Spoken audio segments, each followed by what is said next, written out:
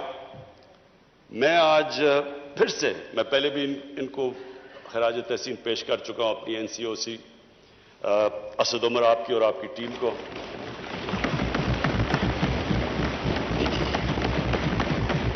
Doctor Faisal کو، اور اس میں پھر جتنی بھی کوآرڈینیشن تھی پاکستان آرمی، انہوں نے ہماری پوری مدد کی، ہم نے انٹیلیجنس پوری ان سے لی، جو بھی پھر ہم نے ہاٹ سپاٹس اور پھر ان کو لوگوں کو ٹریک اینڈ ٹریس، اور ڈاکٹر فیصل جس نے پوری ایکسپرٹ اوپینین ہمیں دیتا رہا کہ یہ دنیا میں یہ ہو رہا ہے تو آپ کو یہ جو بھی قدم ہمیں اٹھانے چاہیے، تو اس سے میں آج ہم سارے پاکستانی، ہم وہ خوش قسمت قوم ہے۔ اگر آپ ارد گرد دیکھیں، ایران میں دیکھیں، بدقسمتی سے ابھی افغانستان دیکھیں، ہندوستان دیکھیں، آج انڈونیشیا میں جو ہو رہا ہے، تو ساری، اور بنگلہ دیش میں جو صورتحال ہے، لاک ڈاؤنز لگا دی ہیں، اس کے مقابلے میں اللہ کا، میں خاص طور پہ، کیونکہ اللہ نے، ہم انسان تو ایک سٹیج تک جا سکتا ہے، اس کے بعد تو اوپر والے کے اوپر چھوڑ دیتا ہے، اور اس نے ہمیں بچا لیا۔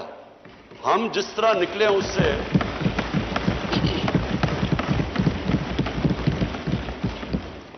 اور میں صرف ایک چیز کہوں گا کہ میرے خیال میں، یہ میرا ایمان ہے اللہ پہ، کیونکہ وہ غریب کی آواز سنتا ہے، ہم اس لیے بھی بچے کہ ہم نے بڑی جلدی یہ فیصلہ کیا کہ ہم پورا لاک ڈاؤن نہیں لگانے لگے، کیونکہ اس میں اسپیکر صاحب ساری دنیا کا تجربہ ہے، فیکٹ سامنے آ گئے ہیں، لاک ڈاؤن سے جو غریب ہے، جو نچلا طبقہ ہے، وہ پس جاتا ہے۔ ساری دنیا کے اندر، امریکہ کے اندر فوڈ لائن، دنیا کا امیر ترین ملک، کھانے کے لیے لائنیں لوگوں کی لگی ہوئی تھی، کھانے نہیں تھے لوگوں کے پاس۔ ہر جگہ دنیا میں غربت بڑھی ہے جدھر لاک ڈاؤن لگا ہے، بڑا پریشر تھا ہمارے پہ، بڑی اپوزیشن کی ڈیمانڈ تھی کہ جی لاک ڈاؤن لگایا جائے، 2 مہینے بڑا برا بھلا بھی کہا گیا کہ جی ان کو سمجھ نہیں ہے، لاک ڈاؤن نہیں لگا رہے، لیکن میرا یہ مان ہے کہ جو ہم نے جو فیصلہ کیا، اللہ اکبر، اللہ اکبر، اللہ اکبر، اللہ اکبر، اشہد ان لا الہ الا اللہ، اشہد ان لا الہ الا اللہ، اشہد ان محمد رسول اللہ، اشہد ان محمد رسول اللہ،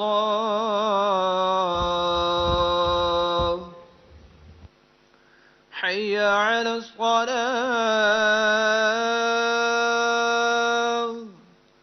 حی علی الصلاة،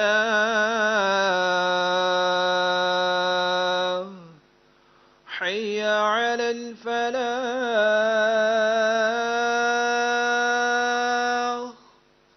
حی علی الفلاح،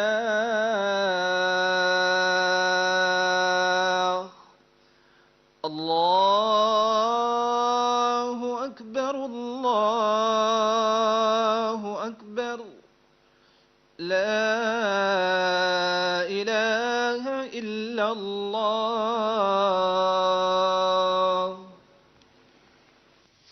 جناب عمران خان صاحب، پرائم منسٹر۔ جی اسپیکر صاحب، جو فیصلہ کیا ہم نے یہ سوچ کے کہ جو ہمارا دہاڑی دار ہے، ہمارے مزدور، ہمارا ڈیلی ویجر جو کہ ویکلی ویجر، وہ گھر میں کھانا ہی تب آتا ہے جب اگر وہ مزدوری کرے، ہم نے جو بڑی جلدی فیصلہ کیا کنسٹرکشن کھولنے کا، اور پھر جو اپنا سارا ایگریکلچر سیکٹر تھا اس کو ہم نے پوری طرح کھولنے کی کوشش کی جلدی سے جلدی، جو وہ ہمارا فیصلہ تھا، میں سمجھتا ہوں اور ایکسپورٹ انڈسٹری ہم نے جو کھولنے کی کوشش کی اور جلدی میرے خیال میں جو ہم نے وہ فیصلے کیے اور پھر ہمارا اسٹیٹ بینک نے زبردست انسینٹیوائز کیا, انہوں نے پوری مدد کی انڈسٹری کی, ہم نے اسمال اور میڈیم انڈسٹری کی مدد کی, ہم نے بجلی میں ان کو جو ہم نے ان کی مدد کی, اور پھر ہمارا جو احساس پروگرام تھا جس میں 1,20,00,000 لوگوں کو صاف اور شفاف طریقے سے جلدی ہم نے ان کو پیسے دلوائے, جو کہ آج ورلڈ بینک ساری دنیا میں ملکوں میں نمبر 4 پہ احساس پروگرام کی افیکٹونیس. ہاں سوری میں یہ کلیئر کر دوں, 1.5 کروڑ خاندان کو پیسے دیے, سو اس کو ملٹیپلائی کریں 6-7 سے. تو اسپیکر صاحب ہم اس سے اللہ کا شکر ہے بہترین طریقے سے نکل گئے. اکانومی بھی ہم نے اپنے بچا لی, اور کیونکہ ہم نے بڑے فوکس طریقے سے اسمارٹ لاک ڈاؤن یعنی ریسٹرکٹ کر کے ہاٹ سپاٹس کی طرف گئے, لوگوں کو بھی ہم نے بچا لیا. لیکن ایک اور چیلنج تھا جس کا لوگوں کو اتنا زیادہ اندازہ نہیں, کیونکہ وہ چیلنج تھا دیہاتوں کے اندر. لوکسٹ اٹیک ہو گیا. لوکسٹ کا ایک وقت پہ اتنا زیادہ خطرہ تھا, ادھر بھی ہم نے کمانڈ اینڈ کنٹرول سینٹر بنایا, انہوں نے باقاعدے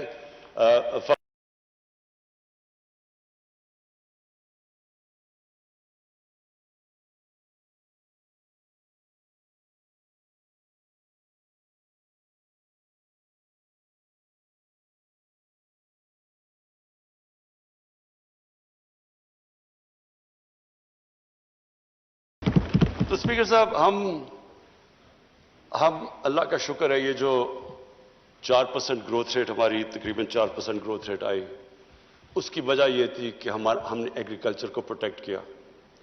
ایگریکلچر کے اندر ریکارڈ اس باری فصلیں آئیں, گندم کی, چاول کی, مکئی کی ریکارڈ فصلیں آئیں, اور جو گنا تھا اس کی بھی سیکنڈ ہائیسٹ اس کی بھی پیداوار ہوئی اس باری.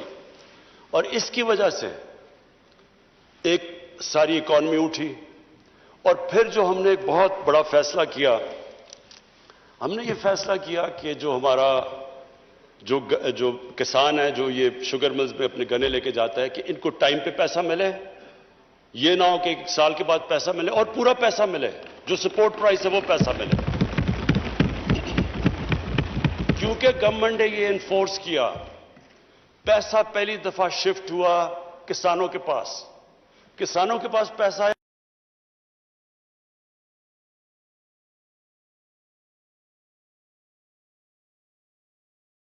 کہ کسانوں کے پاس پیسہ آیا اور وہ پیسے کو انہوں نے ری انویسٹ کیا. اور یہ اس سے ظاہر ہوتا ہے کہ اگر ہم اپنے ایگریکلچر کے اوپر, اور جو میں آگے آپ کو بتاؤں گا, کہ یہ ایک بہت بڑی جلدی ریزلٹس آ سکتے ہیں, جو بدقسمتی سے ہم نے اپنے ایگریکلچر پہ سالوں سے توجہ نہیں دی. یہ ایک سیکٹر ہے کہ اگر ہم اپنے کسان کا دھیان رکھ لیں تو یہ آپ کے سامنے ہے, ابھی بھی یہ جو ریکارڈ پیداوار آپ کے سامنے ہے. پھر ہماری ایکسپورٹ انڈسٹری, اس کو انسینٹیوائز کیا, اور مجھے بڑی خوشی ہے کہ یہ اس 1 سال کے اندر 17% ہماری ایکسپورٹس بڑھی.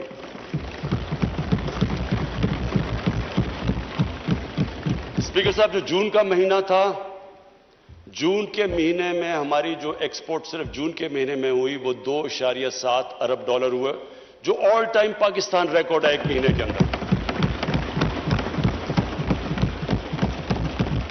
اور پھر ہم نے جو اپنی کنسٹرکشن انڈسٹری کو انسینٹیوائز کیا, جو رکاوٹیں تھیں وہ دور کی. ہم نے باقاعدہ جو کنسٹرکشن انڈسٹری کے اندر لوگ تھے ان سے مذاکرات کر کے ہم نے ہر کوشش کی کہ ان کو انسینٹیوز دیے جائیں, کیونکہ جب کنسٹرکشن انڈسٹری چلتی ہے تو اس کے ساتھ, اور خاص طور پہ ہاؤسنگ, تو جتنے 30 انڈسٹریز ریلیٹڈ ہیں وہ ساری چلنی شروع ہو جاتی ہیں. تو اس کی بھی وجہ سے یہ جو گروتھ ریٹ ہماری بڑی آخر میں, یہ اللہ کا کرم تھا. اب آگے میں فیوچر میں بتا دوں, اس کے بعد واپس جاتا ہوں اپنی ویژن کے اوپر. دیکھیں فیوچر میں ہم بڑے کلیئر ہیں کہ اب پاکستان کا ڈائریکشن کیا ہے.